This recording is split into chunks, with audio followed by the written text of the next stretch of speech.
Hi everyone, and welcome to our summer class. This is summer class number 5, but today is a very special class because we're going to show you the brand new options. They are the Batwings, the Butterflies, and the Dragonflies. One of the ladies on Facebook called it the bug options, and I thought that was pretty cute because these are cute as a bug. And once you realize how simple they are, you're going to be blown away with the ease and just the beauty that it adds to a quilt. And I love the options of the square and square system, which are the triangle units, because they really make you look like a master piecer when you're really, what I say, just a kamikaze smoke and needle sewer. Now, for those of you that are brand new to me, I'm Jody Barrows. I've been doing the square and square system, which is a whole system of making every quilt for almost 40 years now. I've written over 30 books. I have 3 novels. I design fabric, and I have over 30 quilt related pattern books that I've done, and I have 6 different tools. So I have been busy in these last 40 years. Sometimes people say, oh, how do you get everything done? Well, I always feel like they're looking at the conglomeration of 40 years of work. Now, I came up with the square and square system because I really wanted speed and I wanted accuracy. I wanted my points nice and sharp. I wanted my work smooth and flat. And I was not getting any of that. I was not having fun, and my quilts were not fabulous at all. In fact, I look back at some of those from the very beginning and I think, well, at least I was learning and I was having fun and I was trying and I wasn't quitting. And so that's what I encourage you to do, is keep trying and don't quit. Now, one of the other things that was said on Facebook this week that I just really have thought about a lot, and she talked about how she had been in the quilting world, you know, since it started, which I'm going to say is 1976, because that's when America turned 200 and the quilting revolution, revival, whatever you want to call it, started back again. And she said that she had pretty much learned and tried all the different things, but she said that there was not any other system out there that taught you all of the different everythings that you need to know to become that wonderful, accomplished piecer that you want to be, that you strive for to do. And I just really thought that was exciting, and I have thought about some of that before, but she really put it together in a really good, concise way, that square and a square is the only system out there in the quilt world that is the whole ball of wax, that gives you everything. And the other thing is that we are here for you. We may live far away from where you're at because we have people all over the earth that follow and watch and do what we do here with the square and a square. But with communications the way that they are, and technology, we're just a quick little internet stream, thread, whatever you want to call it, away. Now, those of you in the U.S., we have our quilt text hotline. It's 817-713-2879. There it is on the screen. Now, you should always have pencil and paper when you watch any of my classes, because there's going to be something that you want to remember. And also, you can always look at the little time stamp down at the corner. So you could say like, oh, at 3:06 she said whatever, and then you know where to go back and watch. So on that quilt text hotline, you can send me a picture, you can ask a question, and I'll be able to help you, just like your teacher that's right there by you. So it doesn't matter how far away you are, we are here to help, okay? Now, first of all, I want if you're on our email list, you got this as an attachment in your email. Is that correct, Mr. Steve? Okay, great. So it's going to have our summer schedule on here, and then for those in Premium Club, on to the end of the year. So our next live quilting class will be on Monday, June the 30th. I'm sorry, will be on Monday, July the 28th, and we're going to do Midnight Orchid. And it is an option 1 and an option 3, and there's kits for that on the website. I think there's kits for everything that's on your list, but some of them are getting very, very limited. For example, the class I taught last week, which was Crown of Thorns, we only have 1 kit left. So if you're interested in that one, you need to jump in. And then you can go in and see, and then you can go to the website and just in the search bar, put the name of whatever it is we're teaching, and you'll be able to see pictures. You'll be able to see if there's fabrics or kits or whatever. So, and remember, you can always email us at thesquareandsquare.com, squareandsquare.net. That's where we do everything. For those of you that are new, the .net is our teaching website. You can sign up for emails there. And the .com is where you do all of the products, the books, the rulers, the fabrics, the kits, etc. And so make sure you go in and look at that little print off so that you'll know what we're doing and when we're doing it and what days. Now, it could be that something happens that's unforeseen that we have to change those. So that's why it's important to be on the email list, because you'll always get an email notification on what we're doing and when we're doing it. And by chance, if there's something that we have to change. Now, this is another post on Facebook that I want to read you real quick. And it says, I feel that quilt design using the square and a square system is the most logical and helpful pathway to independent creativity. And I love that, because we want to teach you how to pattern adapt. We want to teach you how to look at quilts, break them down, be creative and do your own thing and mix them up, and then be able to go to your sewing machine, your cutting table, and produce and create that beautiful work. The system is the most advanced and clear method of quilting and piecing that I have ever encountered in my many, many years of pursuit with this craft. Thank you, Jody and Steve, and thank you so much for that nice comment there on Facebook, and just kind of putting it all together like I said earlier. Okay, now there are going to be some of you that are watching today that really don't know much about the square and a square system. So let me give you just a quick little history of it. Almost 40 years ago is when I created it. I did it for my own selfish desires of wanting to make beautiful quilts. And then I just started showing people and teaching, and now 40 years later, this is what it's come to be. I wanted a way to help remove the human element. The human element in putting a quilt together is the cutting, the sewing, and the pressing. How can I remove that humanness and still have the fun of putting a quilt together and get that good speed, accuracy, what I say, fast, fun, fabulous, and finished? And so I came up with the system. Now, the system is made up of options. An option means a choice. So this is the basic square right here. And this is how every quilt starts, just like this. Think about a square in the middle, strips on the side. That's how I made all of these that you're going to see today. This is how we're going to get started with the new Batwings, Butterflies, and Dragonflies. And this is just squares and strips. We have a fast method of putting it together. Go to our .net and look up the option overviews, and you can see at the very beginning how we do this. When I first started traveling and going to quilt shows and demoing, I was so shocked. Really, the word is shocked and surprised how many people wanted to pick up. I'd have, 100 of these in a stack, and I'd just be demoing and demoing. They'd want to pick it up and look at the back.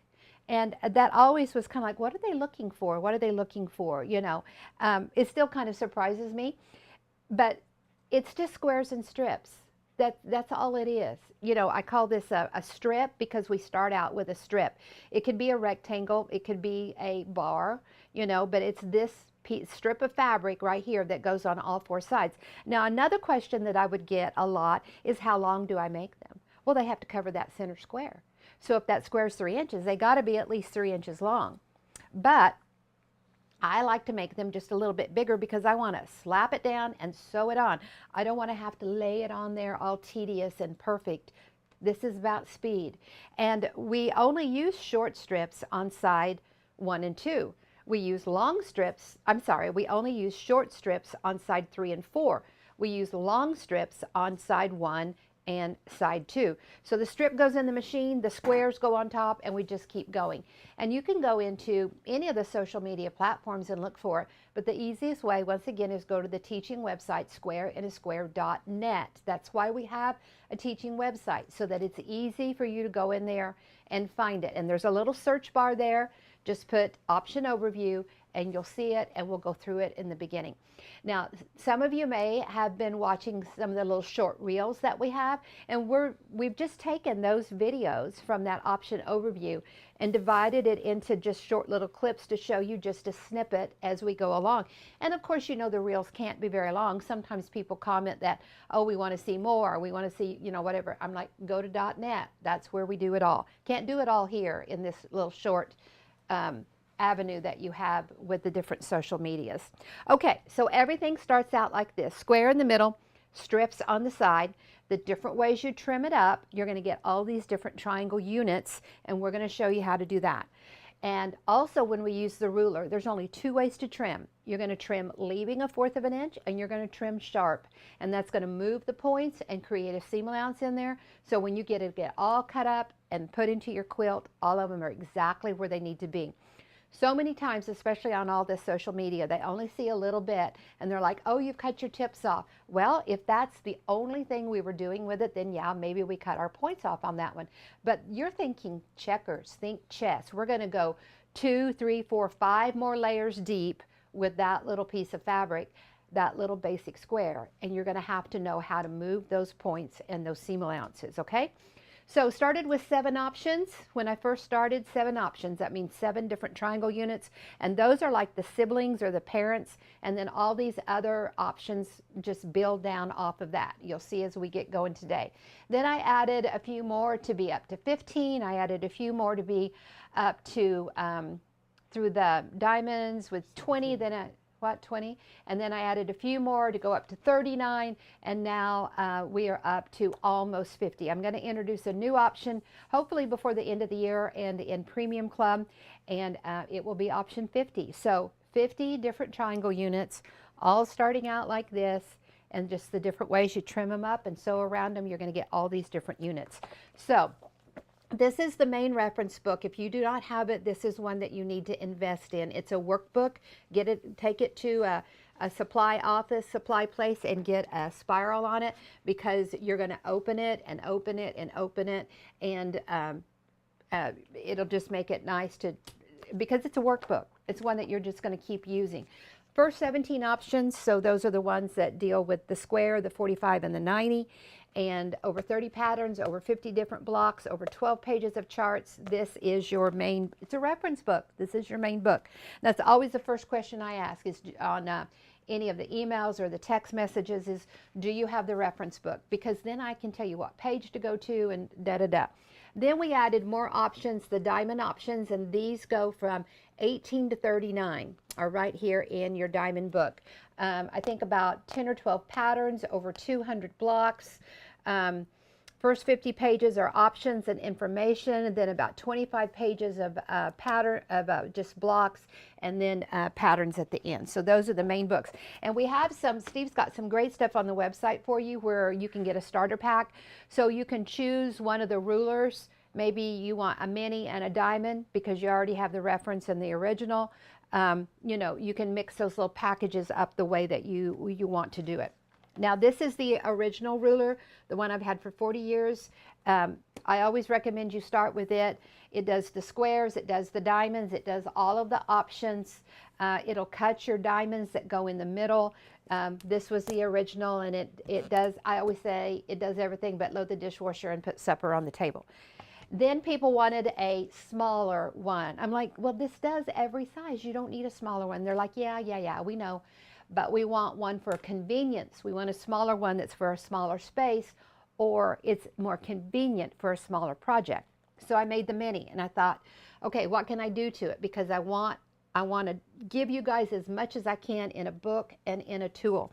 I could have made all of these options to where you have to get a ruler, a different tool for every one of them. In fact, there are companies out there that do that, but I wanted you to have one tool that does everything. In fact, I think just like even last week, maybe someone asked why we had these extra lines on here. And I said, well, because 40 years ago when I made this ruler, I knew we were going to be doing more with it, and I didn't want you to have to have a new tool. So some of these other lines are lines that we use with some of these newer options. So the mini has this little 4-inch corner square on it, and I love it. This is on my cutting table, and I reach for this more than I do any other tool. In fact, today I'm going to use the mini. Then people were like, well, we want more help cutting the diamond, and the diamond is what goes in the middle, not a square for the diamond options. I'm like, you can use your original for that. And they're like, no, we want more specific, more help. So I did the grande, and I thought, what else can I put on the grande? Well, I made a 9-inch corner square on here because sometimes you need something bigger than 4, and 4 is on the mini. And then I thought, well, if I really like this width and length for cutting squares and strips, and so we made the grande multi-purpose tool. It'll cut those diamonds in the middle, and it really does a nice job of doing the 2-step trim. People really like it for that 2-step trim. Okay, and then we have other books and patterns and stuff out there, but this is the new Batwing, Butterfly, and Dragonfly. So it has 74 pages in it. So let's put the camera down here for just a minute so they can see the new book. So we have here exploring the options, so getting right to the point of things that you need to learn. We have the winged creatures up here and getting started on learning how to do them. We have your charts so that you can make them any size you want. We have the options in here that you need to know. The basic square in option 1, flying geese, half square triangles. Option 8, which is what you need for the bats. Option 10 is what you need for a butterfly. Option 13 is the dragonfly. And then we come in here with the carnival star. And look how beautiful those pages are with the actual fabrics in there. We have our sawtooth star. We have the winter solstice, beautiful little bat quilt. And we have the rickrack, beautiful block, butterfly star. Lots of pictures so you can see what you need to do. We have the prairie butterfly. And just wait till you see the border on this one. We have Matilda, the dragonfly. We have Matilda's sister, and her name is Penelope. So let's find, here's Penelope here. And then we have Dragonfly Lagoon. And here you can see Dragonfly Lagoon. And I love how you can get this motion and movement going. So the book retails for $39.95, and you can get it for $35. You have a $5 savings on that. I don't know how long that we're going to keep it on sale, but you know that when we come out with new books and new fabric, that the best time to get it is when you it's when we introduce it. That's always the best time to get it, and that's always when you're going to get the best special. So, do we have any questions? Okay. Be sure and ask questions as we go along. If it's something that pertains to what we're doing, Steve will get my attention and we'll talk about it then. If it's something that's not what we're doing, we'll wait till the end and talk about it then, okay? Because we want to stay on track with what we're doing, because I can really follow a rabbit trail, for those of you that know me. So Steve tries to keep me headed down the right rabbit trail. Yes, sir. Have a few people are excited that their book is out for delivery today. People should already have their books. The first group that we shipped, and others have been notified that it's out for delivery. So yay, you'll be ready to jump in there and get going and rewatch the video and have everything that you need. Okay, let's look at the quilts for just a moment, and then we'll get back on here and start learning the different trims for everything. So let's just start down here with the butterfly. This one is a butterfly. We call it prairie butterfly. And this little point, these points right here, this is the butterfly block. And here in the border, this is the one that I was talking about, the border, just how magnificent it is and how easy it was to do. It's just amazing. Now, this is not any of my fabric designs. This is stuff that I bought with some friends on a shop hop about 3 years ago now. So I was limited on my fabrics, but it really kind of added a mysterious part to the quilt when I was making it, because it wasn't like I had a warehouse full of fabric and I could go back and pull another yard piece if I needed to. But it's a big block. It's got the option ones, and it's got the butterfly in it, and that's all there is to it. Love, love, love this one. I can't wait. I usually like to make a quilt at least 2 or 3 times because I want to see it in other colors and just what it can do. And I learned so much in doing that and making it in other colors. Sometimes different design elements pop out, and it's just really fun and exciting. Now let's look at this one right here. This one is the Dragonfly star. And so look at the black triangle units, this rectangle right here. That is the Dragonfly shape, and it's put on point, so it always makes the block look different when you put it on point. This one here is Carnival Star, and this is the bats. These are the Batwings right here, so it's like a flying goose with that extra little square inside here. And here it is in another color wave. You can see it in the Paradise, and then of course in the Reproduction. And then here on the end is Dragonfly Lagoon. And this one is just so fun and exciting. I am having so much fun with the Dragonflies. I can't wait till we get to the end of our class today for you to see this whole little basket of Dragonflies that I have. And in Quilt Club Week in September, each day we're working with scraps and showing you different things of how to process your scraps. And on the last day, part of what we're doing is a scrap Dragonfly, and it's just been so fun to play with and see what happens when you switch up all these different colors. Now I have another quilt over here, Winter Solstice, so I'm going to move Butterfly over.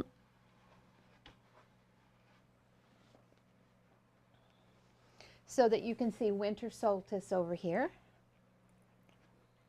And just a beautiful star and log cabin. You know that if you know me, you know that stars and log cabins are some of my most favorite things that I do. So I'm always looking at ways to put stars and log cabins together and try different things. Okay, let's come down here and let's learn some of the specifics about the options, because once you learn these, you'll realize that everything you do is like this. You're either trimming, leaving a 1/4 of an inch, or you're trimming right up to the tip, and we call that the 2-step trim. So let's look down here at the table, and let's just kind of go over some of these. So here you can see the basic square in the middle, strips on the side. We trim all 4 corners, leaving the 1/4 of an inch, and that is an option 1, just like that. You just sew it in your quilt, you're done, you don't have to do anything else. Then on option 3, we're going to get 2 flying geese. And so what you do is you trim 2 opposite corners, leaving the 1/4 of an inch. So it's just like we did here. So you can see how with each step, we teach you one more thing, and it gets a different option or a different triangle unit. So for flying geese, of course, we start out with the basic square. We trim leaving the 1/4 of an inch on 2.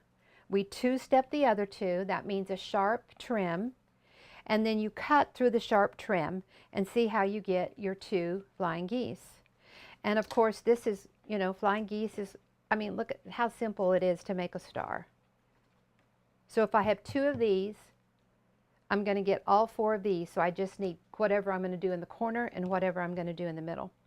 Now these are not size appropriate, but look at how you can put an option 1 in the middle. We'll just play like that option 1 is the correct size. Look how you can put that option 1 in the corner and make that star. Just how exciting that, and look how simple. All you're doing is sewing squares and strips. Now option 4 is when we're going to do the 2-step trim that we did here on 2 opposites, but we're going to do it on all 4. So you 2-step trim all 4 corners and then cut, and you get your 4 half square triangles out of it. So there you can see, just like that. So let's use the ruler, let's use the tool, and let's see how to do all of this. Look at those flying geese. You know, you're always wanting a pretty flying goose border or section of a quilt, and look how easy that is to do that. Okay, so when we trim leaving the 1/4 of an inch, whether we're doing it on all 4 or on 2, it doesn't matter, depends on what option you're doing. Here's the 90 on the ruler. You can see that first set of lines where they come together and touch, right there, the tip of the 90. And we're going to push it to that corner. We're pushing it into the corner, and there's your black lines going right over your seam. Here's your grid line going right through that corner. And that helps you just adjust all of this so that you're starting out the best you can start out. Now, if these are not lining up the way you want them to, switch and go to a different corner. They're all four going to be a little bit different, and you know, if you have one that's going to be cranky, then just go to another one. When you start trimming, you need to trim with the best corner, where things are lining up the best, because once you make this cut, you're keeping these outside edges square or even with that first cut. So see, this is a 90 corner when you have it perfect here, perfect here. So we want to keep this square, square, and keep it all 90 good corners as we go along. Now, hand flat. This is best for your ruler, and it's best for your wrist. You don't want to cut like a spider. And with this little ruler, look, I can have part of my hand on my table, part on my ruler, and it just really helps keep everything nice and stable. Then I'm going to make my cut, and there's that 1/4 of an inch.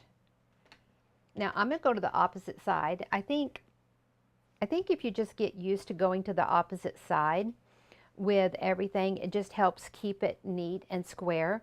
So I've pushed it in here. It goes right down over the seam, right through the middle, just like I did before. And it's lining up really nice and neat and even with a line on the ruler. So that means it's staying parallel. This line, this cut line, is going to stay nice and parallel to that cut line. Hand flat, no spiders, and trim that off. Now, if this is big enough, I will save it, and we'll talk about that when we get to Dragonflies, about saving it and what to do. And then you just come over here and trim the same way. And I'm looking at the lines on my ruler. Now, this little demo square that I have, it is lining up perfect with the lines. And that has to do with the size of square that I'm working with. But because you can do any size of square, they might come out here like this. And so it's not that the fabric underneath lines up perfect with the line, but that the fabric and the lines are neat and parallel. See, parallel means that they're nice and neat. See, if you had this as a line and this is a line, see, that's not parallel. This is wider than this down here. So you want the fabric and the lines to stay nice and neat and parallel. Okay, now that's an option 1, and you would use it in a quilt just like that, however it is you want it. Now, if you want to do tumbling blocks, this is a great one to do tumbling blocks, and you just stagger them and you create this tumbling block look. Now, I want to do flying geese. So to do flying geese, I have the 1/4 of an inch on 2 sides, and I have the 2-step on the other. So I'm just going to repurpose this little block. So instead of trimming it and leaving the 1/4 of an inch, I'm going to go 1, 2. So I'm dragging it down. It goes right in the tip. It goes right down the seam. It goes right through that grid. Now, it looks like I've cut off that 1/4, but that's what I need to do. And when you're using the sizes in the patterns or in the book, it takes all of this into consideration for your sizing. And so because I trimmed sharp right up to the tip, that's where I'm going to come in here and cut right through the middle. And see how you can help use the lines and then go right through the middle? There's my 2 perfect flying geese, just like that. Okay, now to do half square triangles, I am going to 2-step all 4 corners. And the reason why I'm showing you 1, 3, and 4 is because these are the main trimmings, the main design elements. And so these are the ones that you need to master and know. If I say make a flying goose, you need to know that you 2-step 2 opposite corners. If I tell you to make half square triangles, you need to know that you 2-step. Okay, see this line and the edge of that fabric? See, that's not parallel. So just kind of adjust a little bit so that it looks neat and keep that corner in there. So these are going to be half square triangles. So I'm 2-stepping all 4 corners. So see, it's sharp, all 4. And then I will just come in here and cut this direction and this direction. And those are my 4 half square triangles, just like that. Pretty easy peasy. Okay. Now, I'm going to show you, let's look at, before we get into the new options and how we're going to do those, let's look at what we're going to do. Okay. So this right here is a bat. So you can see how it's a rectangle. So here's a rectangle. So what else can you do in a rectangle? You could put 2 squares. So 2 squares make a rectangle. You can, you can do it like this and you have a flying goose. So you have a plain rectangle, you have 2 squares, you have a flying goose. So I'm going to put FG for flying goose. Then you can have a bat. So I want you to see how we progress on. So see this bat? It comes in there like the flying goose, but it has this other square in the middle. So that's a bat. Okay? Then let's come in here.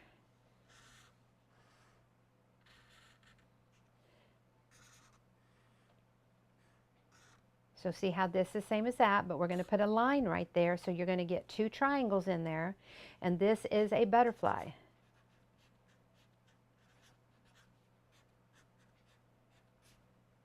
And then we're going to have the dragonfly.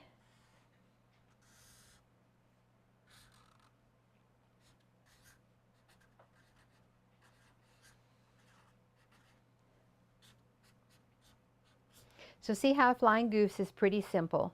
A bat, it's a pretty simple little animal. It's a little bit more unique than a flying goose, so we have that. A butterfly, more beauty, more wings, more flutter. So see how you have that. And a dragonfly is like a butterfly but on steroids. So we have our big wings like we do with all of them. We have our square. We have our line like the butterfly, and then we have another square in the middle. So that is our dragonfly shape. Notice how all of these are rectangles. All of them are rectangles. Now, to get a perfect rectangle, you can put 2 squares together and have a perfect rectangle. So let's say that these squares are 2-inch squares. That means it's 2 inch, 2, 2, 2, 2, 2. It's 2 inches.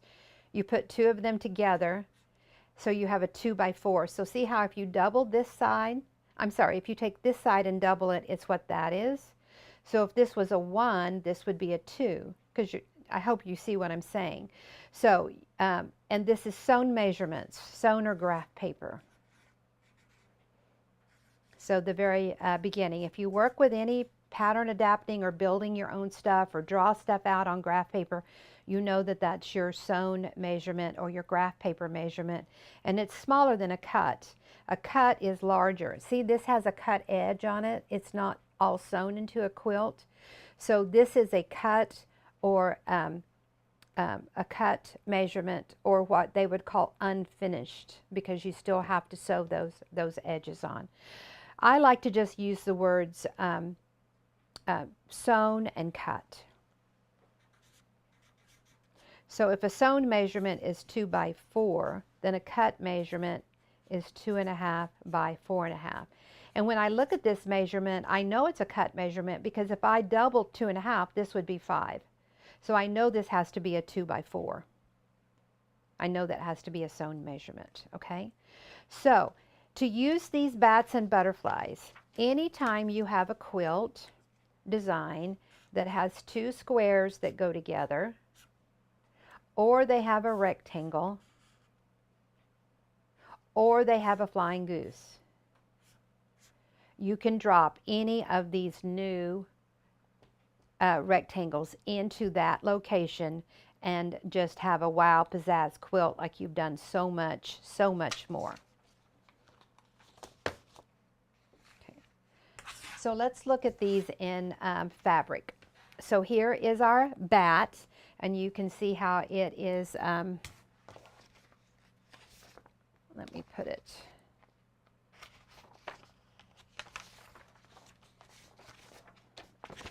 Remember, we learn by repetition. So here is your bat. So see, it's more simple in here than a butterfly or a dragonfly. So I made them in order so that you could help see how to do it. Here is a butterfly. See how it has that seam going through right there. And every time you have a seam, that is a design element to change colors or fabrics and create motion and movement and more eccentric designs.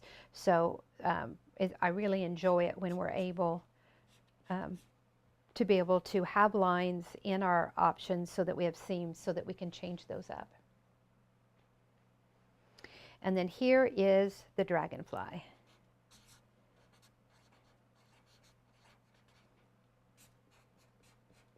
So what do these have in common? They have in common that they all have the big wing on the outside edge, and they have more action going on in the middle.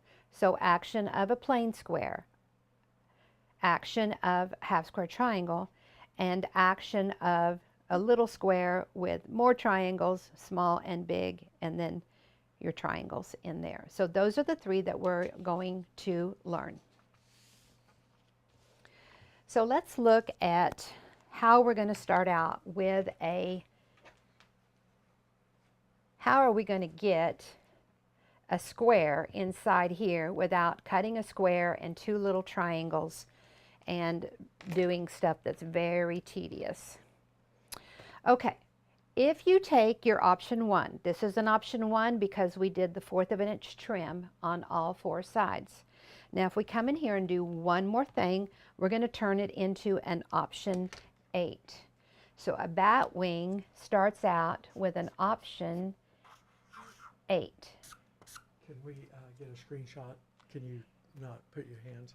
Yeah, let's do a screenshot right there, just like that.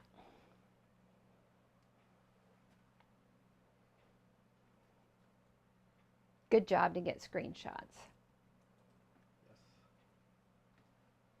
Okay, so we want to take our option 1 with that 1/4 of an inch on all 4 corners, and we're going to lay the ruler corner to corner. That's all I'm doing. I do like to try to use lines to, you know, see how seams are doing inside. And I'm going to cut diagonal, tip to tip.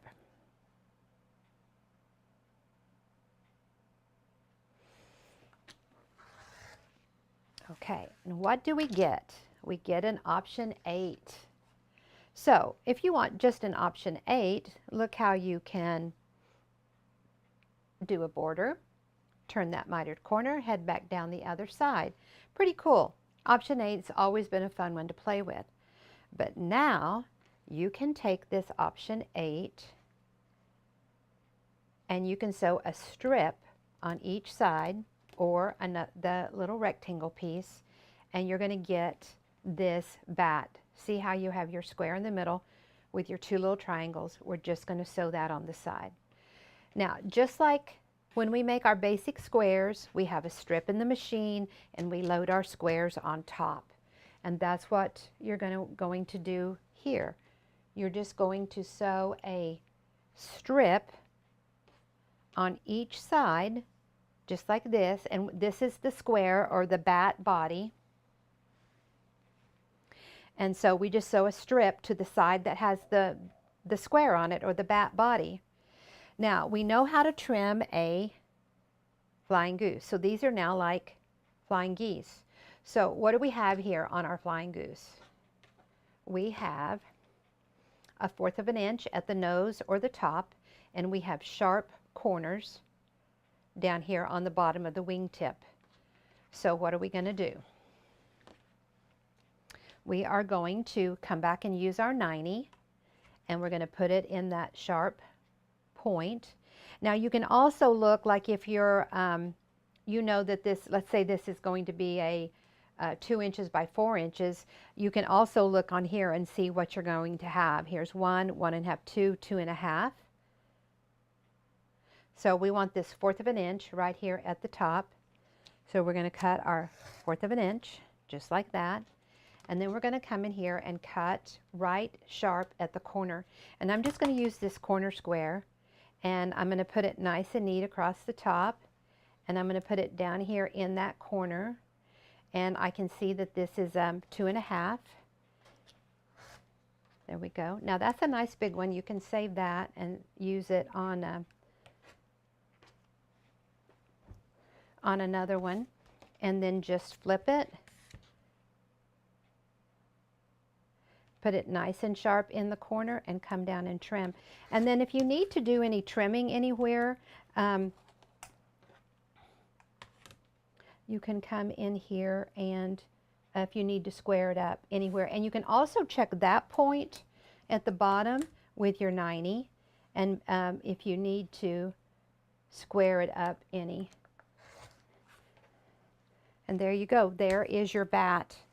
Now I want you to look at, just like we have flying geese that go in a row. Remember, you can do flying geese in a row. Look how you can do bats in a row and make a beautiful border. Isn't that just stunning? And look how quickly and easily you can do that. Smooth, flat, nice, sharp points. That's what I love about the system, is it's so clean and neat. We showed how you could take the flying geese and do a star. So look at this right here. Isn't that just wow and pizzazz? Just so beautiful. Makes it so just upping your game and your creativity to be able to do this. Let's look up here at our Carnival Star quilt, and you can see how we did our bats here, just like we showed, just a plain square in the middle. And when you do the same color here as you did here, it looks like there's another big orange square underneath and then the smaller orange square on top. We also did this out in the border for a little design element in a border. Lots of times when you do a sawtooth border, you want to find the middle of it, and you want like your angle to go one direction this way and this way. This is a nice one to put in the middle as an interaction so that you can make your half square triangles go this way or that way. So when you just use them simply in the border, points of a star, which is the main thing in the block. If you don't have this one with the points and the star, you're really not going to have a star or a design focus on your quilt. Let's look down here at borders. So if you wanted to do a border, see how this one is, here's the point. So I say point up or down, or point to the right, point to the left, and look how you can make this beautiful border with your bats, and how you have this really nice little ribbon turn effect. Really fun. Now we also used the bats in this particular one in the winter solstice. So here is the block. We did black for the background, and we did just a little bit sharper gold for the points of the star, and then a little bit lighter gold fabric. This is all the vintage shadow fabrics. And so it just had just a winter solstice, just night winter for the dark, and to have these extra little points in here.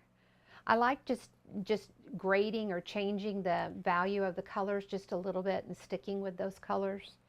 You could do a 4 patch in here, an option 1, a 9 patch, just pretty endless. Now, also another design opportunity I didn't show you was, what if you put 2 bats or 2 butterflies, 2 anything together, and that became your center. You could use this for your center of your star here. So let's see what that would look like. You would have your, we'll kind of cover up those seam allowances a little bit. So look at the type of star you would be getting out of something like that. And then you can see how you would have these. Here we go. That helps a little bit. There you go. Look at that beautiful star that you can do with all bats. Think about sashing on a quilt. So what if you did these two coming together nose to nose, and then it kept going this way and this way like this, and this was your sashing on a quilt, and then you would have your blocks on your other sides of your sashing, or border like this. So just like I said, so much creativity and design opportunities with that. Here you can see, we call it climbing geese when you stagger them. So you put a square on one side, put a square on the opposite side, and just keep going, and you have these climbing geese. You can kind of see it like that for your climbing geese. So these are great for borders. And then in this Moonlight Star one, what if you did your flying or your climbing geese and then your star?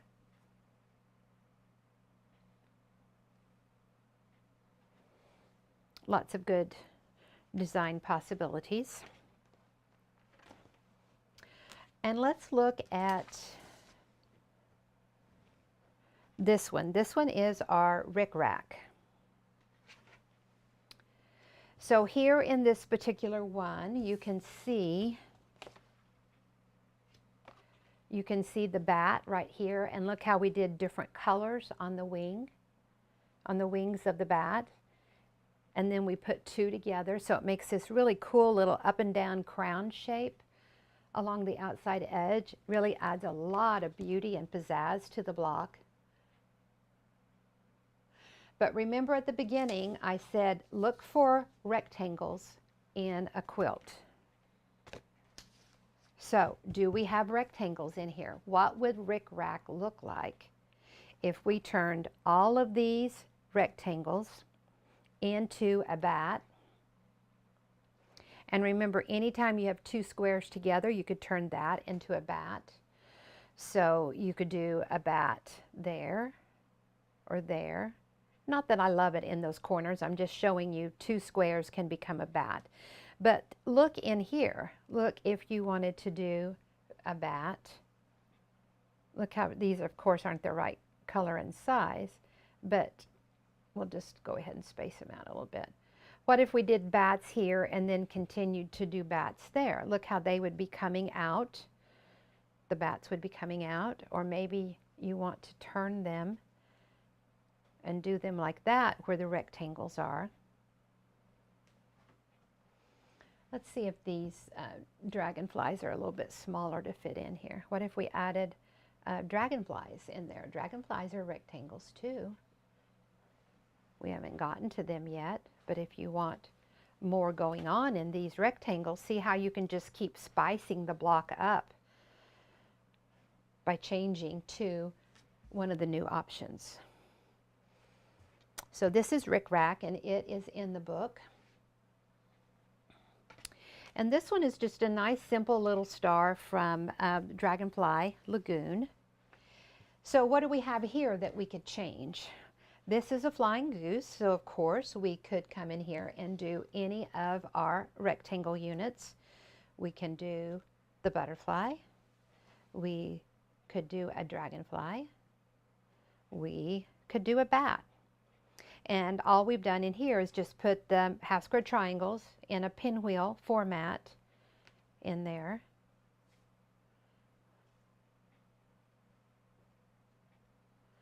But I have a bunch of these that maybe are a little bit smaller. Let's see what it would look like to do dragonflies in there.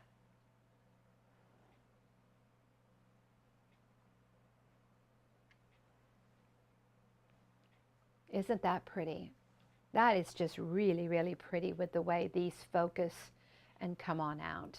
I have not done one yet, That is a Dragonfly for the points and the pinwheel in the middle, but I really, really like that. That's just super, super pretty.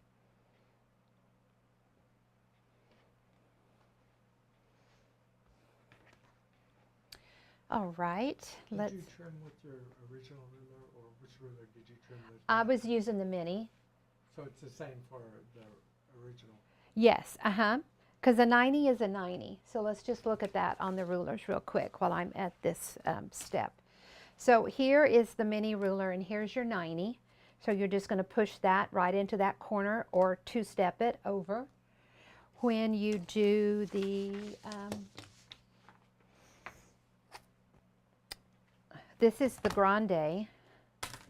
So the grande is the blue lines that come together. So this is the 90 right here. So there's your point with your 1/4 of an inch.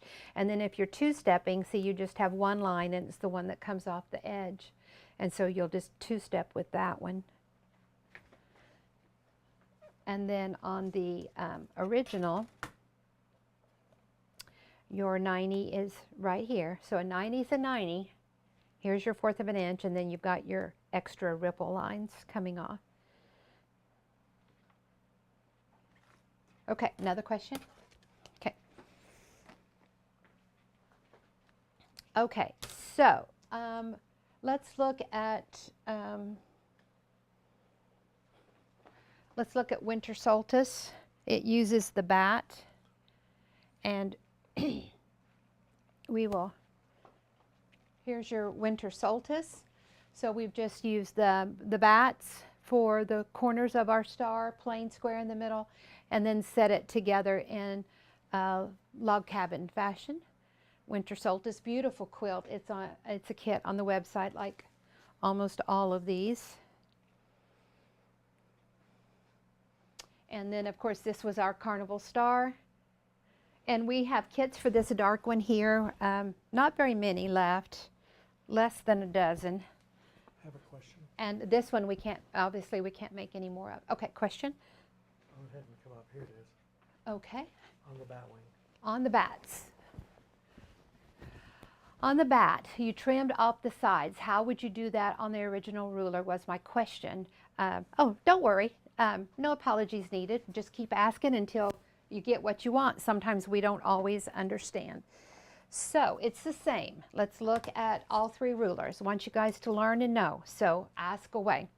Okay, so here's the 90 that comes together. We would step over 2, 1, 2, and it goes right in that corner. And that was, I used this one to do my trimming. So here's the original. Same thing. Here's your 90. You'd scoot over 1, 2, and it would come off just like that on the original. And I'll put it on there in just 1 second. And then here is the grande, and there's just one line coming off. It's the blue, and so that's the one you would use. So let's just look. So if you have the grande, look how easy. Just put it right in that point, line it up. You have a grid that goes through, make your cut, and that would be your sharp. So that is your corners here. And let's look at... On the bat, you made option A and then added strips. How Right. did you trim that? Right, we'll come back to that. Okay, and then here's your 90. And we just step it over 2, just like that. Okay, and then here's the mini. Okay, so we made... I trimmed that. Let me see if I have one in here. Here's one. Okay, so to do a bat, you've got to do an option 8. So let's back up on our 8.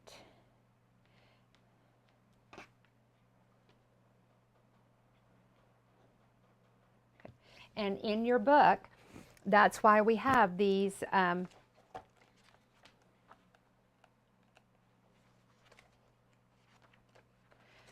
that's why we have your option 8 in here, is because you've got to know how to do your option 8 to get your center so that you can sew your strips around on it.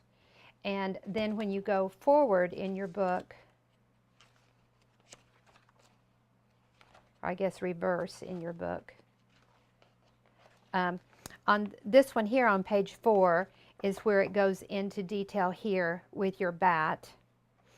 And then your pictures for your butterflies and all that are more into the pattern. So let's just move up to, so each one of them has your picture of what it looks like and how to trim it.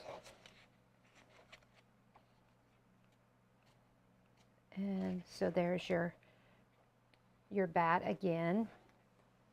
And then here on the butterfly star, it refers you to this page with all the steps of getting your wings on and how to do your trimming. And when you go to your chart, it will tell you what pages to refer to so that you can get that visual, okay? Okay, so you're going to have trimmed, leaving that 1/4 of an inch, because we have to have this, this 1/4 of an inch is this one down here at the bottom. And so then when you trim,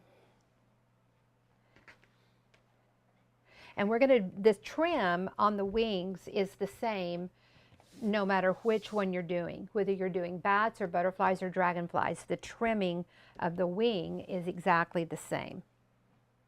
And so we would come in here and we need a 1/4 of an inch off of that nose. So here's your 90 and push it right in that corner. You have the original. Yeah, so think about this. This is your square and you're putting the 90 in there to get your 1/4 of an inch. So this is now your square, and your strips that are around it are these 2 big purple ones and these 2 smaller white ones. Those are the strips that are around the square. So if you can get the concept of everything is a square in the middle with strips on the side, everything is a square in the middle with your strips on the side, and you're going to trim. It's just once you get the hang and the repetitiveness of what we do, it's just so easy and simple. And then when you get ready to trim on the corner, I'll grab the original. And then when you get ready to trim on the corner, you're just going to line the ruler up with that corner. And you can really do it anywhere. I can do it like this. I can pick the ruler up anywhere and trim these corners. I'm just lining it up straight with a line and trimming. It's not like there's a special line on here to trim this corner. Okay, Okay, so really I'm not doing a 2-step here at all. no. I'm just, because the 2-step's already there. I just need to make it sharp and even. So with the original, Are you going to cut it? here's your 90 that goes right in that corner. That's going to give you your 90. And then I can just slide it over and make my side cut, okay? And I have some other ones with dragonflies and stuff that will cut more. I don't want to cut my last purple one. Okay. We'll cut in more. Okay. So let that kind of settle in for a moment. Took a while to get there. Took a while to get there Yeah. with me? Yeah. Well, Start over. well, let me tell you guys something. Let me tell you. I get really upset when I'm watching a podcast or some type of educational thing, whatever it is that I love to watch, which there's several categories I really love to watch. But anyway, I get upset when someone asks a question and then the person that I'm going to say has the knowledge, they say something, but you don't know where it fits in at. And so I think it's really important to back up because even like with directions, if you say, turn at the whatever, you may turn at the CVS. I don't even know if there's any CVSs around anymore. But if you say turn at the CVS, if you're in a city, there could be 4 CVSs before you get to the right one to turn. Okay.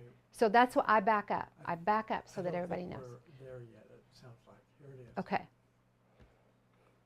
Steve, after she does the 1/4 of an inch trim to get the bat wing, she trims the side of the wing. How does she do that? We just did it. You just trim the side. And I know the questions are a little bit delayed. Yeah.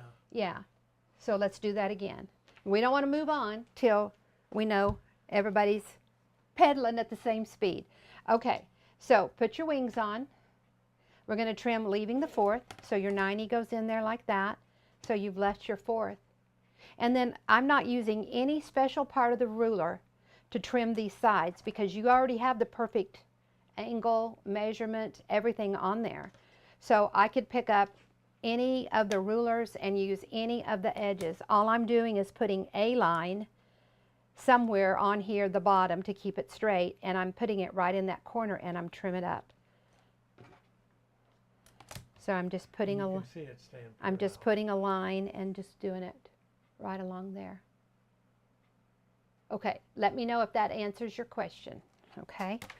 All right, now we're going to move on to one of the other options, and we're going to trim those wings again for the other option. So you'll get to see it again because it's the same. That's why we're teaching all of these all at once, is because it's the same. Okay, I want to show you one more bat that is just absolutely beautiful and stunning. I just can't get enough of these colors and this block. So these are my We the People fabrics. They come in a couple of different colors. Steve doesn't like the eagle on its head. Okay.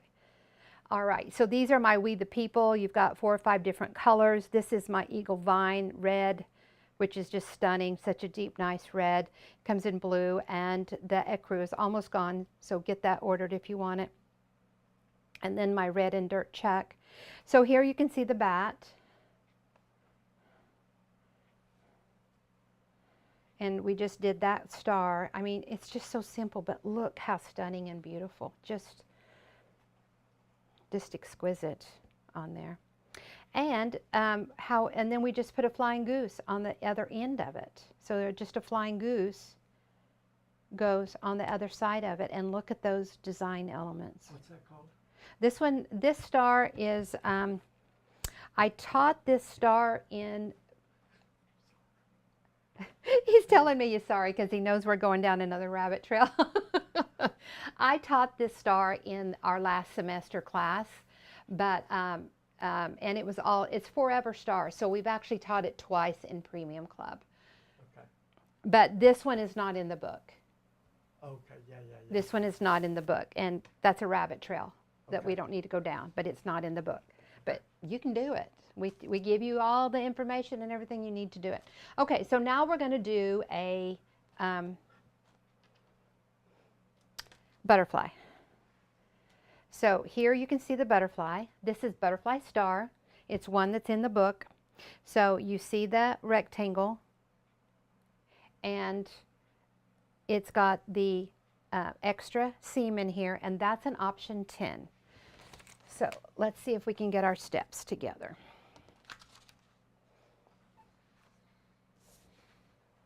My shoe is squeaking. Let me have you answer this question. Okay. It's on the screen. Okay. Answer on the screen. Lisa says, I have the ruler from 2016. I really like the mini, but then want to know if it's good to have the grande. She's going to order the mini, but as she well. wonders if she should get the grande. You can go in and watch there's either a 20 or 40 minute long video On the grande? on the grande, and it's on the .com. Yes. Go to Just look up like you're gonna squareandasquare.com. order it. Go like you're going to order it, and there'll be a video to go with it. It's either 20 or 40 minutes. It goes through everything that it does. It's a multi-purpose ruler. Made it because it does those diamonds for the options, that diamond in the center, so I don't want people to get confused. So this is the diamond in the center. It cuts this shape. That's why we made it, was people needed help cutting the center shape of the diamond. And so I was like, okay, but I don't want a ruler that just does that, because it would have to be big, and the ruler has to be a certain size to get all these diamond sizes, and I want it to be able to do more than that, because I don't want people to only have a ruler that does one thing that drives me up the wall. And so I added other parts to it so that you can do squares and so that you can do strips, and then the two-step on there, people love that for trimming the two-step. Okay, so I mean, if I didn't make it and you guys didn't buy it, I wouldn't keep making it and keep selling it. So obviously people like it and use it and all that, because we still carry it and sell it. So I think you would like it. Okay, let's go through the steps of an option 10, because that's what we have to do to get this butterfly shape. Okay, So this is the butterfly right here. And this is the colors that I used for my border. And so we'll show you the border here in just a second. So just like we cut that bat wing into the 4 units to get the shape, and then that goes inside for the bat, we need to show you how to get this before we can do this.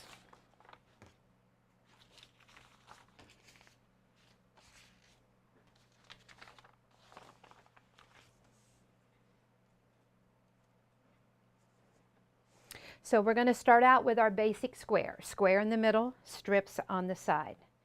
And we're going to 2-step all 4 corners. So remember in the beginning, we did option 1s where you leave the 4th. We did option 3, flying geese, where you 2-step. And then we did option 4, where you 2-stepped all 4 corners. So you can see how what we did over here at the very beginning you need to know, because that's what you build on to get this other greatness with these bug options. I love that, the bug options, or the critters. One lady called them the critters. Okay, so after you have it trimmed up like this with that sharp trim, so everybody with me on that, we're going to come in here and sew around it one more time. Now, when you do that sharp trim, the 2-step, when you come in here and sew again, see that blunted edge? Oh my gosh, people on Facebook, they're all over me because I've lost my points. They don't know what they're doing, but they're trying to tell me that I've done this wrong. I have lost all my points. Okay, so now when we trim this up, see how we leave the 1/4 of an inch on all 4 corners. So what we learned over here in the beginning, we just keep doing over here. Then you're going to come in here and cut it. And I'm going to use, see this 1/4 of an inch line on the ruler? All of them have it, doesn't matter which one. And I'm going to put that 1/4 of an inch right there off of those corners, and I'm going to cut it diagonally corner to corner. And here you can see, and see that 1/4 of an inch? So this is a 1/2 an inch in here. This little 2-step trim creates a 1/2 an inch in here, which is a 1/4 of an inch here and a 1/4 of an inch here, so that I have points and seam allowances when I sew this into anything that I'm doing. So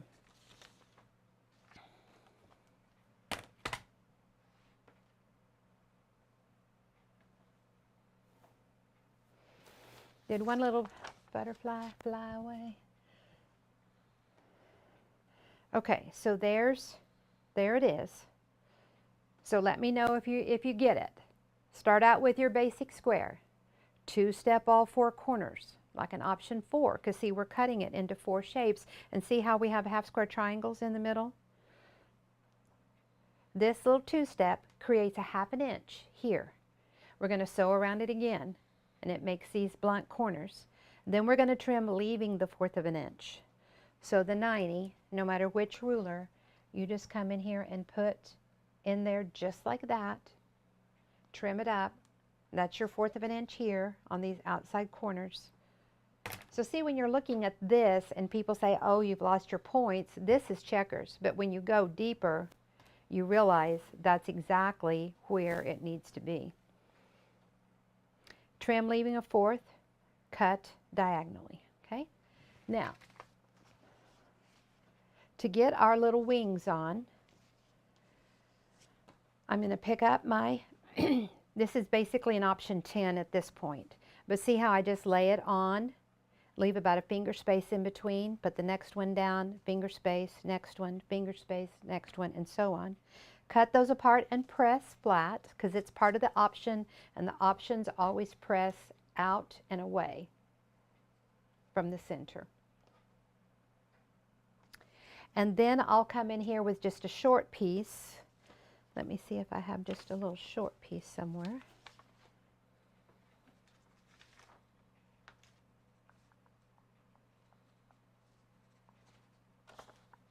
I don't have a little red short one. But then I'll just come in, and it just has to cover this. This is just like this is your center square, and the strips have to cover that. Your strip has to be able to cover whatever it is that the side that you're sewing it to. And so now these go in the machine, and I would put my little short piece on top. I thought I had one laying over here. I don't see it.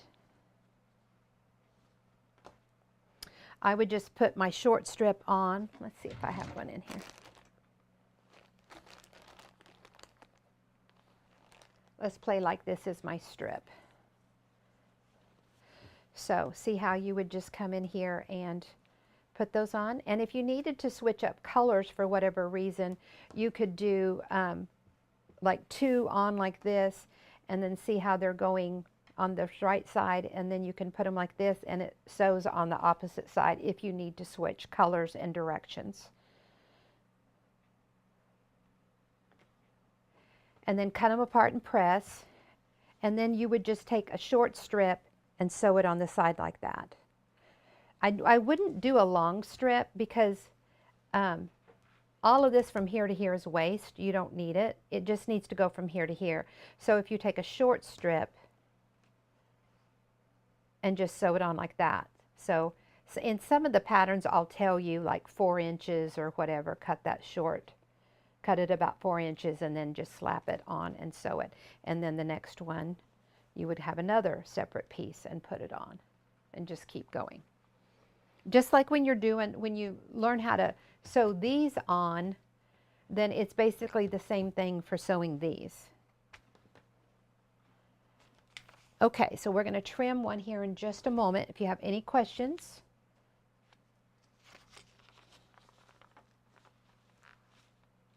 Let me know. And you can see how I have my colors and my pieces that I pin to a piece of paper, and then if I need to make any notes or anything, I can write it on this piece of paper. And I do this even when I'm not teaching, when I have a lot that I'm working on. Or it may be, you know, you're working on something and then you don't get to come back to it for a while. This helps you know where you were at so that you can come back to it. And it just helps keep you organized. Okay, did we have any questions come in on the 10? No. You guys are laughing at me, I can tell. Steve's laughing. You guys are laughing at me. Okay, so here is the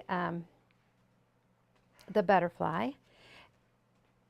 And once again, now I've got several different sizes here, but look how pretty this is.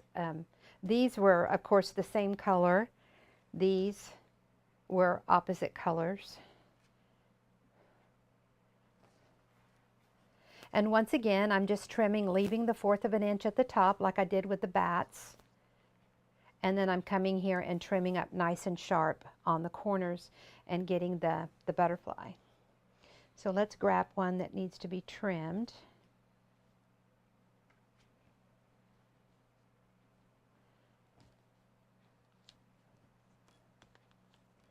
And let's trim him.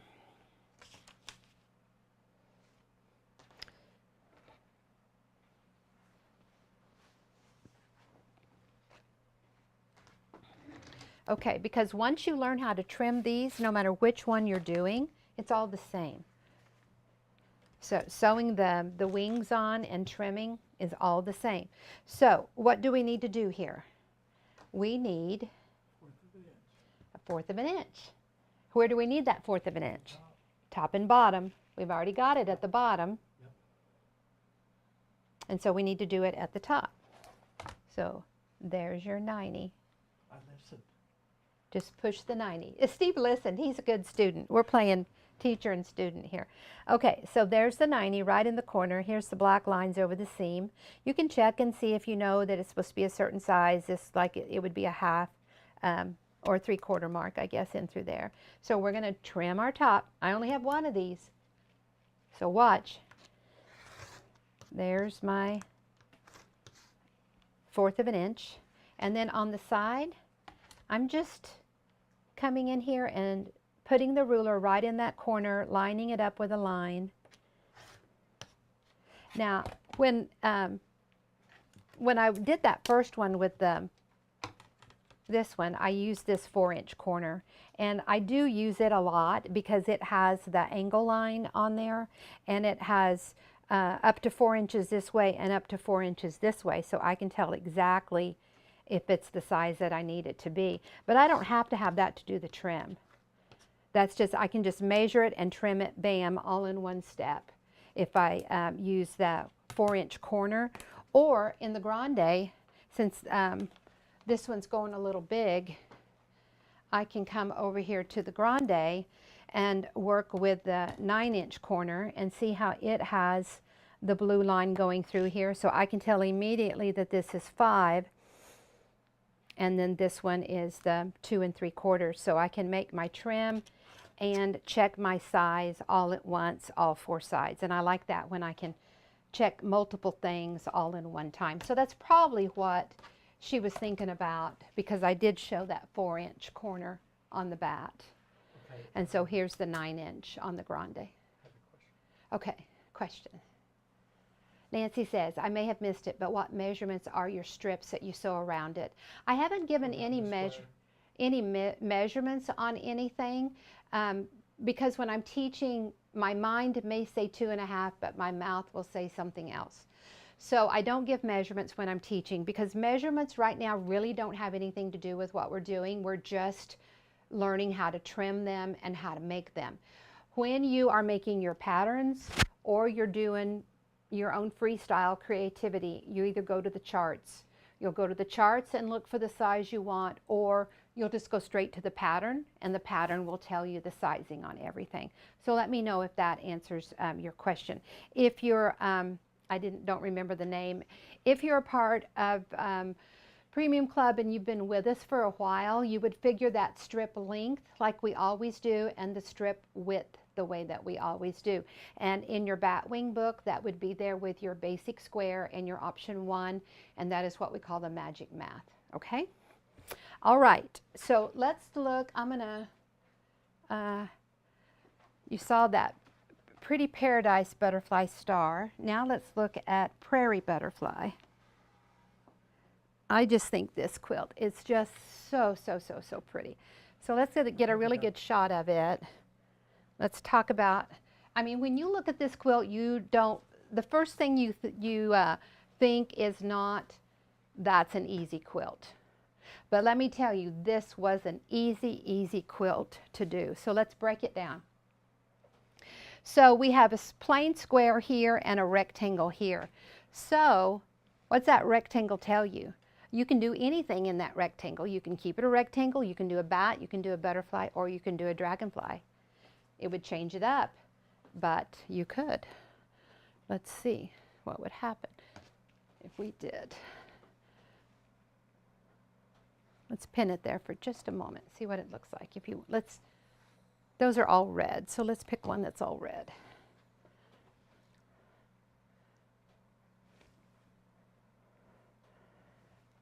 So see how you can change, that's not too bad. That looks really pretty. I like that. Yeah, so you could, anytime you have a rectangle in a pattern, you can drop in one of these. And that looks really nice to have an extra one going around the edge. Really changes it up. I like it. I want to do one like that now. Yeah. So that's why I have to go back in and make stuff multiple times, because when I make it and then I think about different things that you could do, then it's like, oh, well, let's do that. Let's do that.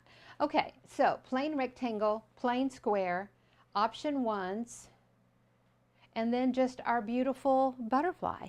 And this right here is what turns this simplicity into what I call an over-the-top quilt. Just over-the-top pretty. And we did sashings that coordinated with this. This quilt all started with this piece of fabric, and I didn't have very much of it. So I used it as a solid square in there, and then I had enough for my sashing, and then I got to add it in here to the border.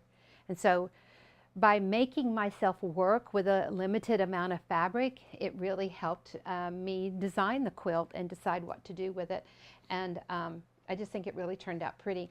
And then look at these butterflies in the border. Look how that makes a ribbon turn effect.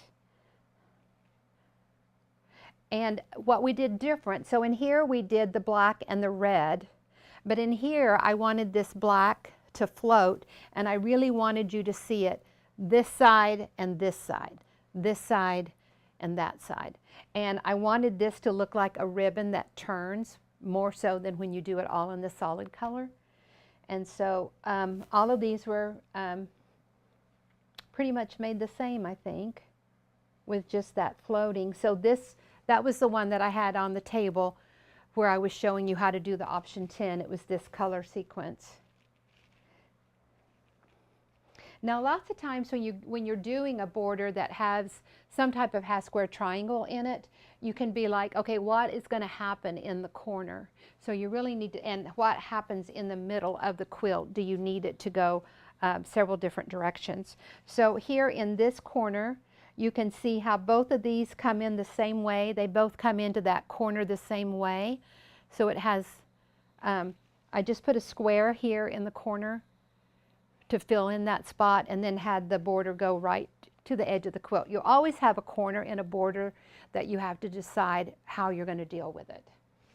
And then this one up here, it looks like that. I don't think they can see it, can you? Looks like that in the corner. So they're both coming in, this one and this one are both coming in the same direction, but opposite of what that one. So this corner and that corner are going to look the same, and this corner and that corner are going to look the same. Okay? Beautiful. All right. Beautiful? Beautiful. You guys like that one? Okay, let's look at the border down here, and then we're going to move on to our dragonflies. Okay, so if I did a border where the corners were all the same, see how you can do them like this. And that's really pretty. You can turn them opposite, and that's what I did up there. I turned them opposite. And then of course you have this corner you need to decide what you're going to do with.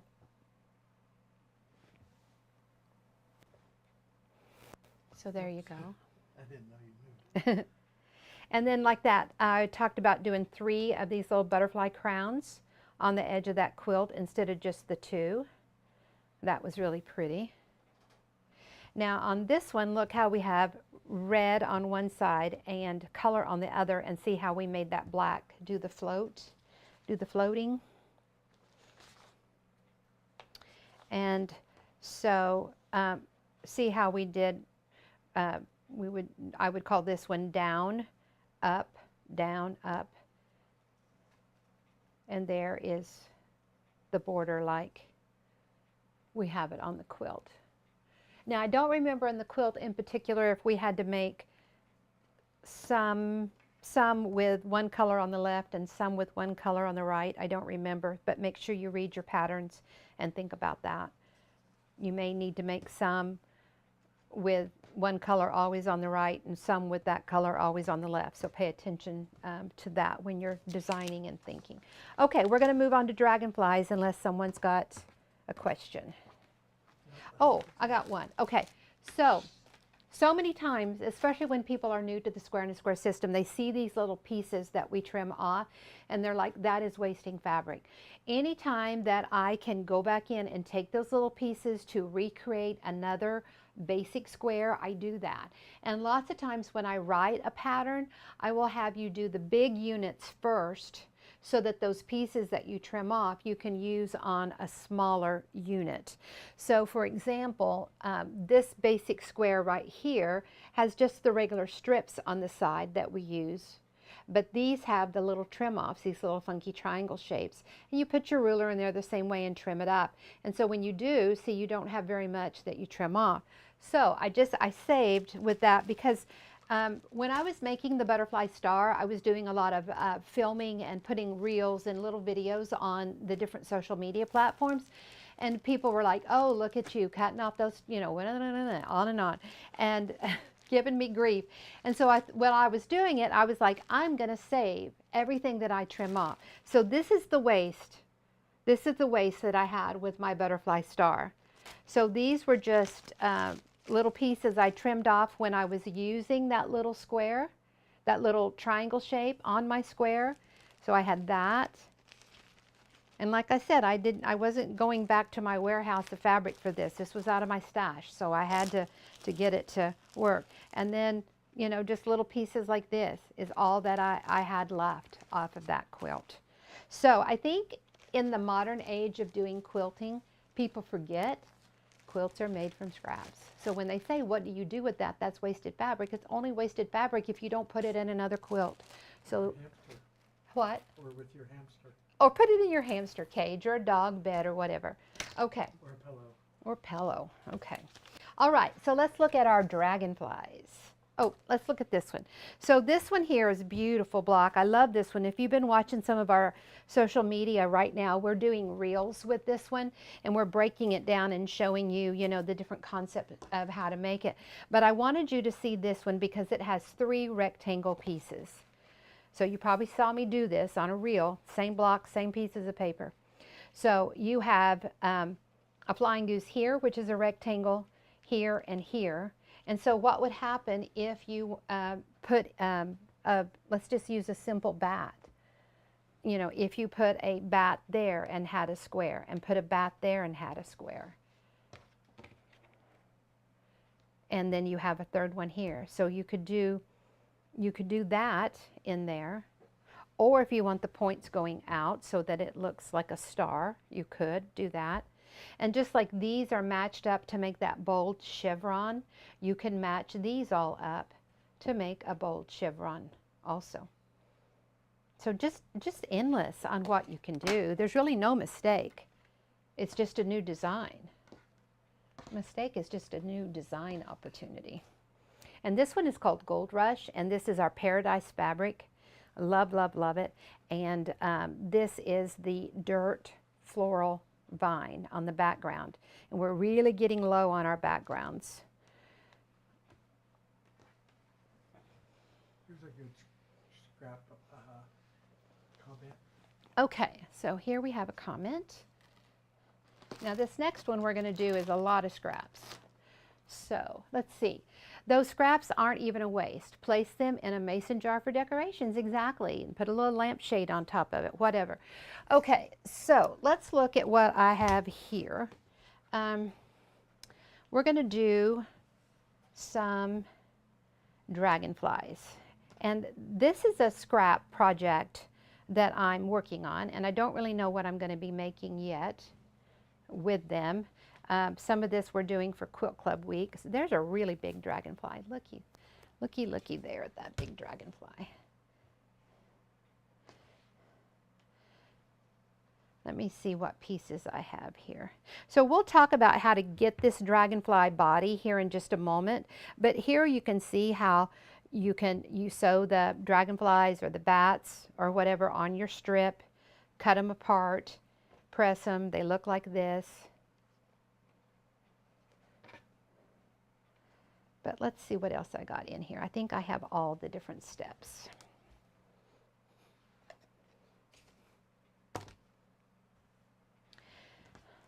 Okay, I do. So this is where we're headed. This is the dragonfly right here. And this triangle shape in here is the option 13. So you can see how we start out with a square in the middle. We sew around it. We trim leaving the 4th, we sew around it again, we trim 2-step to get this blunted corner, we sew around it again, and we trim leaving the 4th. So let's look at, I'm trying to see if I have the very beginning in here or not. Aha, I do.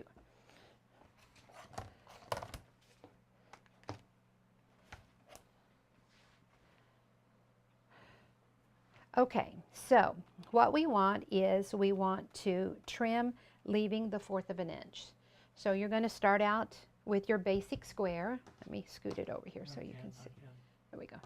Start out with your basic square and trim leaving the 1/4 of an inch on all 4 corners. So this was our basic square, and we trimmed leaving that 1/4 of an inch. See that sharp point? There's our seam allowances. So that's our first step.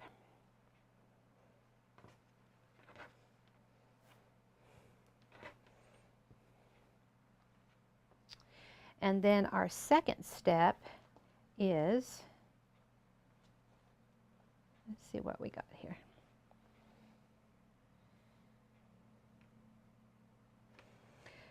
So our second step is to sew color around it again. So that is here. And we want to trim it with a two-step. So we're going to two-step all four corners. So this is this right here. And so this is going to create that seam allowance that you see right here on each side of there.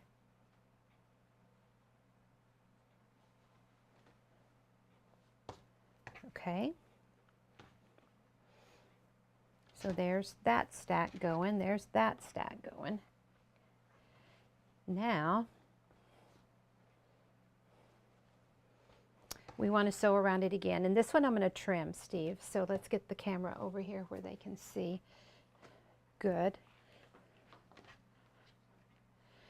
Okay, because this is a good example that the bigger your unit goes and the more times you sew around it, the bigger your strips get as you go. So when we come in here and cut this, we're going to have a pretty good size strip here left over. So then I'm going to go to this basket here and I'm going to show you what's in here that I made with those strips. Okay, so here you see that 1/4 of an inch, and this is the option 13. So let's see if our mini's probably not going to be big enough, but let's just look so that people can see how big you can go. So when I put my 90 in here, I have plenty of ruler to cover the fabric here, but I don't have enough ruler to cover all my fabric there.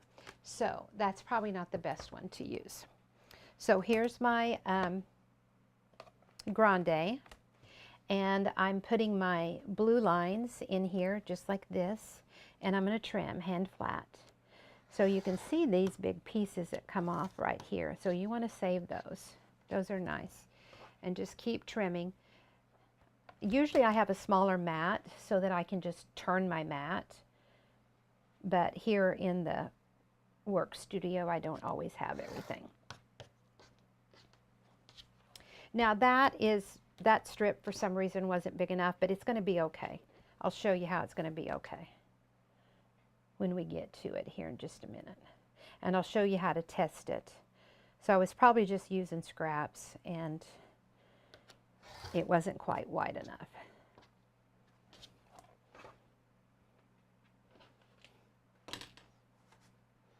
Okay, so that's where we're headed right there. And I left my 1/4 of an inch on all four corners. I'm keeping it square as I go around.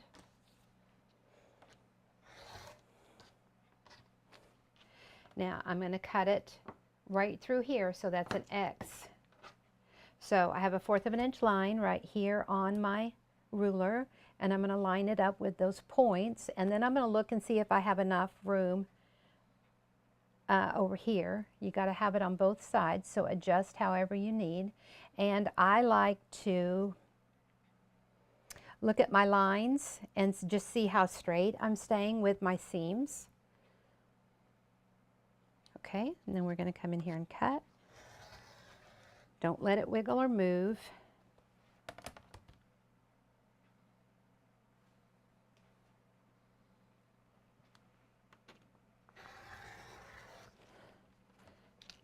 Okay, now to the eye, you can look at these corners here, and it goes all the way out until they X over each other, so you know they're going to be okay. But this one here, you might be worried about that corner. So we're going to do a little test and show you. This is a little bit, well, here's one that'll probably work. Okay, so I'm putting that 1/4 of an inch line again, just Take it up a little bit. Hold on. Whoops.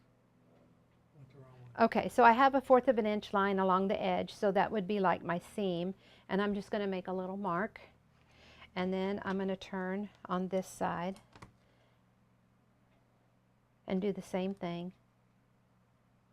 So right there where the X is, that's where my seam is going to be. So I've got plenty of fabric in that corner, so there's no worry. It's just a way to save fabric on your width. So there's your pieces. So once again, you can use a 13 just like we do the other ones. So look at that pretty border. Look how you can turn that mitered corner and head back down the other side of your border and just keep going. Put any block inside there, use it for a sashing, use it as a filler. It's just really pretty cool. And then you're going to sew your wings on your dragonfly. So this one I have trimmed on the sides, but I don't have it trimmed. Oh, here we go. Here we can do it. Okay, so this is what we're looking for.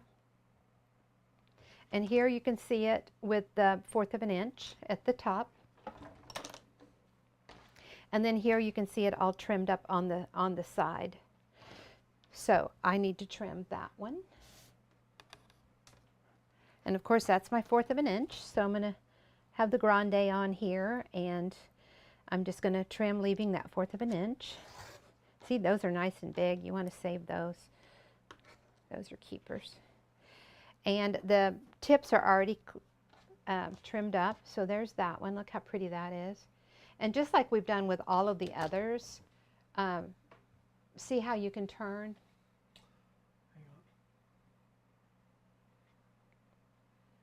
See how you can turn and make that border? You can do your sashing or your dragonflies all in a row. And let's trim these corners again. So I'm just going to come in here and put a line along the bottom. That way I know I'm getting my good 90. And I'm pushing it right to that corner and make my cut. I'm just putting a line, and I'm looking to see if it's square, and make sure it's right in that corner and trim it up. Okay? And there's your dragonfly. Now, let's look, before I get sidetracked, let's look at some of these pieces in here. So here is one where we've used these little trim offs. So see, depending on the, your size of your square, this one could go on a bigger one because it's bigger. See how I can just get sewn on that side right there. So this is one that I did with these trim offs. So this is what it looks like with just all these little scrappy ones on it. And then you just come in here and trim it up. And I'll trim this one up for you. This one needs trimmed up. And so see, it looks like this. Just sew them on opposites, and then sew on the opposites.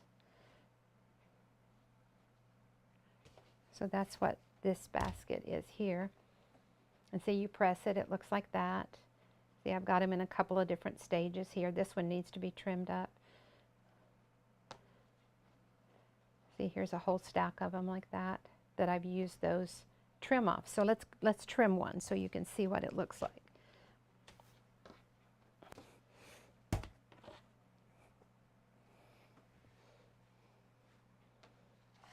Let's use original.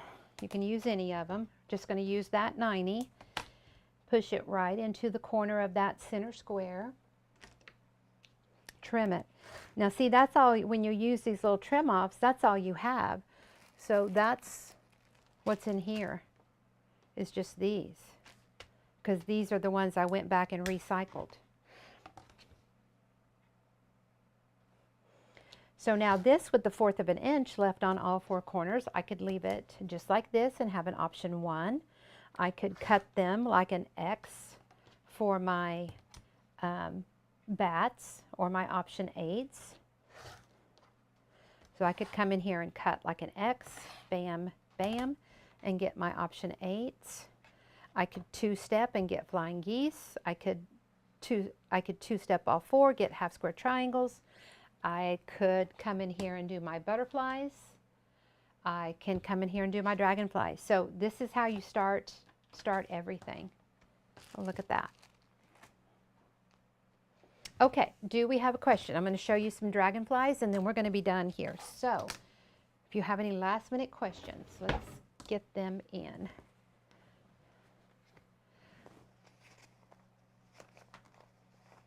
Okay, yes. You have a question? No, okay. Okay. Now this quilt here behind me, this one right here is the Dragonfly. So let's just card that one up a little bit. So can you see that Dragonfly? Let me go in.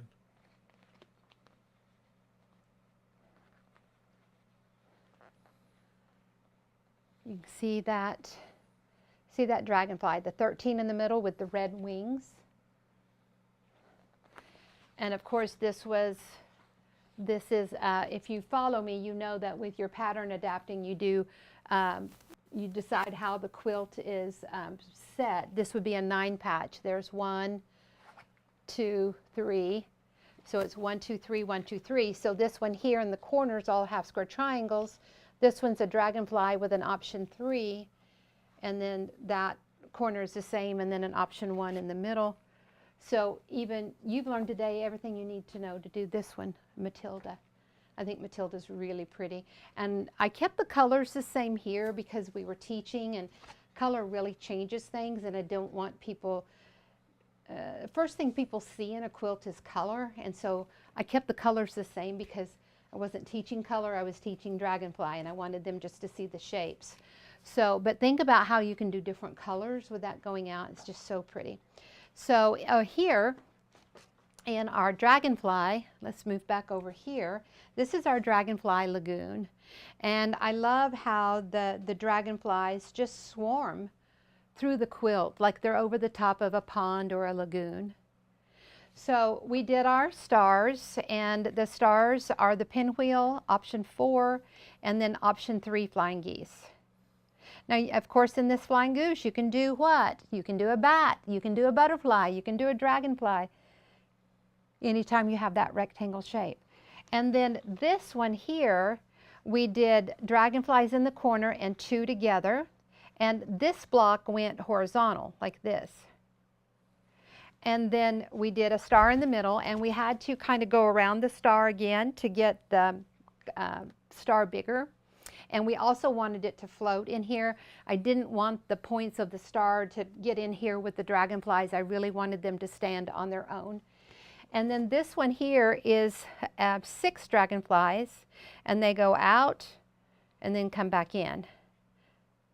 And then this one over here did the opposite, so that it would have this openness in here and in here, so this would all be symmetrical. And then I love how they just swarm. So these dragonflies are going to be really fun to play with. I have a whole design wall in my sewing room where I just have different shapes of all these dragonflies going together. And I don't know, let's look at this one. This one here shows how to do some of those dragonfly blocks.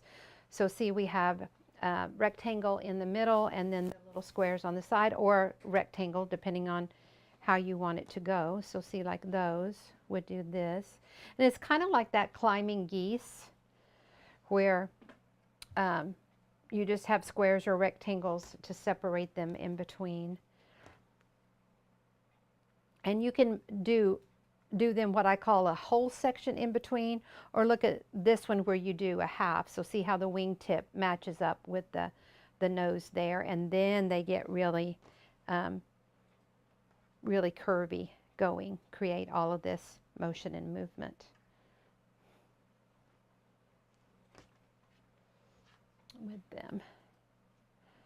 Okay, we've got some dragonflies here, so I'm going to trim a couple of dragonflies. We've got some samples here that we can do, and then it'll give you a chance to get any last minute questions in that you have, and to see this trim one more time.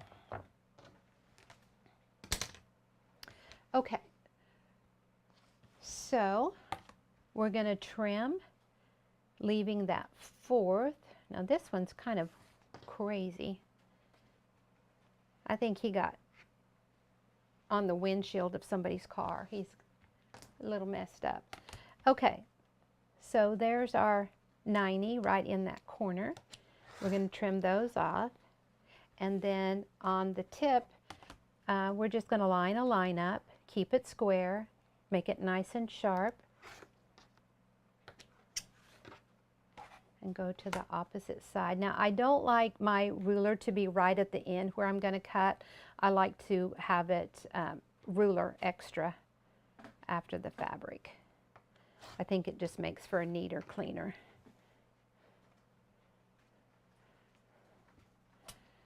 So do we have a question coming in from anybody? I don't think so. Okay.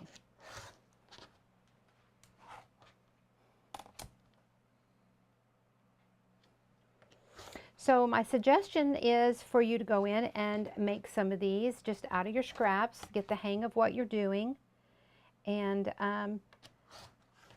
start understanding all the trimming and the cutting and the colors.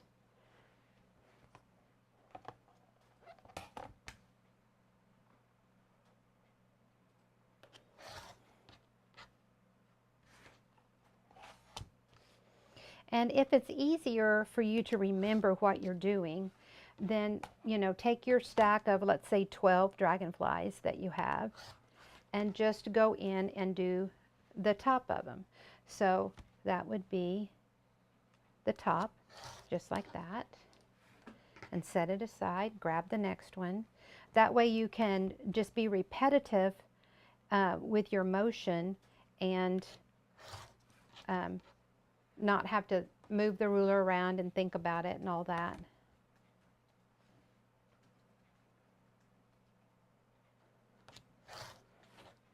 And just keep going. Okay, any last minute questions from anyone? Here you can see different sizes that I've been working with. Okay. Okay, so bats, butterflies, and dragonflies are all rectangles, and they fit in your quilt anytime you have a rectangle. Or you use a lot of flying geese in quilts, in blocks. Anytime you have a flying goose, think about if you want to up your game and turn it into a bat or a butterfly or a dragonfly. They're all really simple to do. They're going to give you a lot of wow and pizzazz and a lot of beautiful motion and movement in your quilts. So I suggest you get some scraps and get in there and get started and start playing around with them. We have a lot of blocks and quilts and patterns that are coming with them because they're just exquisite and they're beautiful and they're not difficult to make at all. So right now the books retail for $39.95, but you can get it for the $35. So that's a chance for you to save $5. So go in and do that just as quick as you can. I don't know how long the sale is going to last. I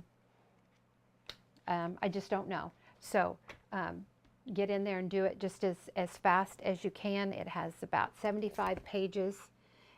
It has the bats and the butterflies and the dragonflies in it. And I don't know how, there's stuff in here we didn't talk about, but 1, 2, 3, 4, 5. You've got it 5 full quilts that we've done here, and then you saw Rick Rack and you saw Butterfly and some others that are just the blocks. And you have your charts so that you can go in and change your sizes. Now with your dragonfly, because you have this square right here in the corner, you can't go tiny, tiny, tiny with a dragonfly because you've got to have, you can't go smaller than well, really 1/4 of an inch as your square. That's pretty small. So we can't go tiny, tiny with the dragonflies because there's a lot of seams in there that we have to make allowance for. All right? Can you show your wonky pieces basket again and where you added? Let's look at this one right Here's here. the question on the screen. Okay, what do you do with your wonky pieces? Well, I wonder if Bonnie meant this one that was... oh, maybe I didn't understand. Yeah. I think Bonnie means this one right here, that you can tell that this side right here is way longer than this side. I'd have to go back and look and see why, but oh gosh, there's a lot of pretty stuff that you can do with wonky stuff.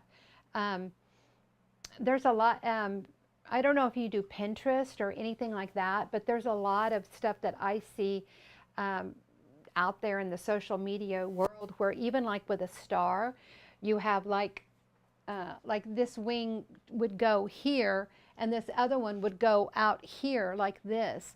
So I would just put all my wonky shapes together, or do all my wonky ones in a border, or you know, I just find a place for them to live and be happy. You know, there's no reason why you can't use them, and it's just another design element of what to do. So if I have very many of them with the dragonfly, okay, let's think about it. The human element is the cutting, the sewing, and the pressing. So the more times you sew around, so a dragonfly, you're going to sew around 1, 2, 3, and then you're going to put your wings on it. So you're going to have about probably over 20 elements in a dragonfly. And so the more human elements you have, the more opportunity you have to lose that perfection. So, you know, every once in a while you're just going to have something that's wonky. A square is not going to be square or whatever, but just save them and keep them together, and then you know, just make a quilt out of them. I will tell you that the quilts, years ago, when, I don't know, maybe over 20 years ago, I went to the Smithsonian. I was so excited to go in there and see the quilts. I just thought that I would see these quilts that were just amazing. I was used to seeing quilts at Houston that had won prizes, in Paducah and Road to California, all these quilt shows. I was really used to beautiful perfection quilts with lots of ribbons hanging on them. And when I went to the Smithsonian, I didn't see anything like that at all. Not a single point matched. Not a single point was sharp. Everything was wonky. And those quilts were hanging in the Smithsonian. And when I saw those in there, I just had a whole another viewpoint of a quilt, that they don't have to be these award-winning purple ribbon quilts. You know, they can be these beautiful labors of love. And in fact, something on my Facebook page just the other day said something about, do you want it perfect or do you want it finished? You know, so, all right, what we got, Steve? Yes. Can you show the quilt under the lagoon quilt? Yes, and it's one that you've seen multiple times. So, you know what? I would have been disappointed if someone hadn't asked about it, because when I kind of picked this up to see what was behind it, you got a little glimpse of it, and I was like, someone's going to want to see that. So on these quilt racks, it's hard to put quilts up here if you don't have a base to kind of help stabilize them so they don't just, you know, they just stay up better. And if you've been with me very long, you've seen a couple of videos where my whole racks came down. So this one right here is the Americana, and you can order just the pattern for Americana. It has the 3-inch star, so this is a 3-inch star, and it goes all the way up to a 12-inch star. And you have seen my 6-inch Americanas over and over and over again. In fact, we did a lecture just on the Americana, and I showed all the different color variations. And that's probably the quilt that I've made more and given away or sold than any other quilt that I have. I probably have made that 6-inch one probably 20, 30 times or more. And I know that outside in the world, it has been made thousands of times and given as wounded warriors and so on. But this one was a scrap project that I had for about 18 months, I think is how long it took me. I had a new king-size bed. I wanted a new king quilt for it. And I had all these littlest scraps, little 3-inch stars. So think about some of those pieces I trimmed off. You can make these little flying geese with that. And I just kept working on it. And this was kind of when I started in my sewing room classes, where I was just up there sewing and just whatever it was I was doing.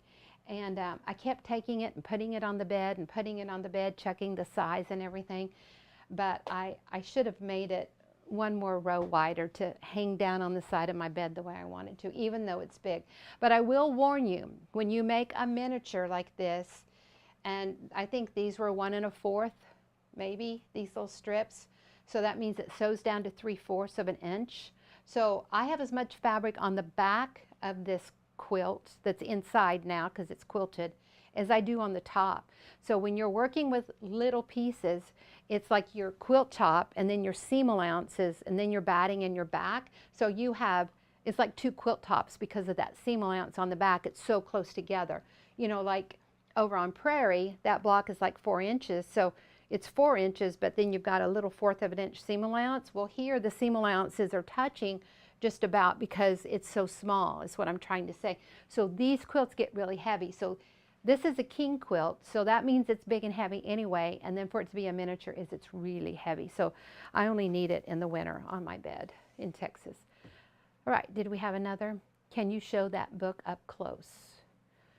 The Bat book? I think so. Okay, we'll flip through it again real quick, and then at the beginning of the video I went through it, and you can kind of see it too. So we have information about the options. You have the show the cover. Here's the cover. Okay. This is Sawtooth Star.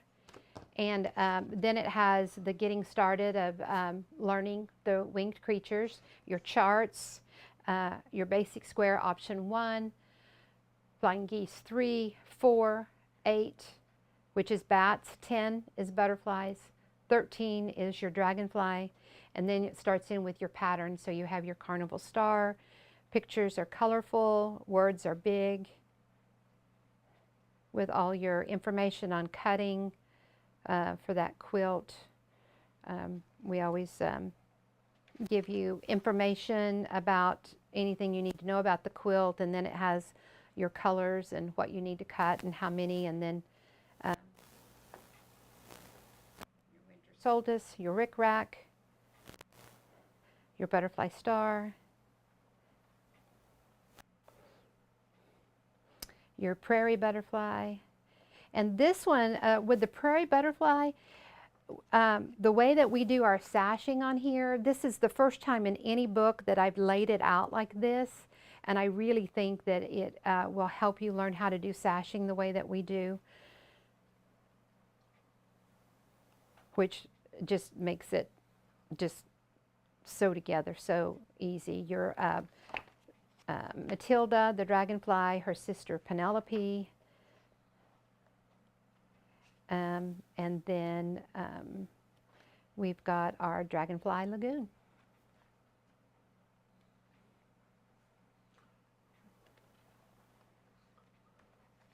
Okay, anything else?